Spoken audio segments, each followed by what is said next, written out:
À bord de sa fusée Blue Origin, il emmène avec lui son frère Mark, l'aviatrice Wally Funky, et le premier client payant, un étudiant néerlandais de 18 ans, Olivier Demen. Un projet décrié par le sociologue du CNRS, spécialiste des affaires spatiales Arnaud Saint-Martin. Pour lui, c'est un rêve de gosse milliardaire qui n'apporte aucun intérêt scientifique.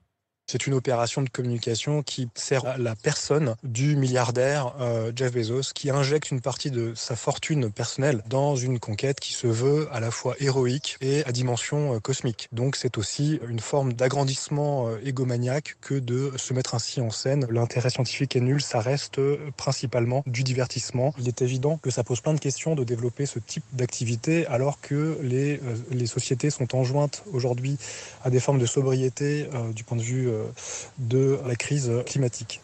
Au contraire, rétorque Jean-François Clairvoy pour l'astronaute français. C'est avec ce genre d'initiative privée qu'on innove.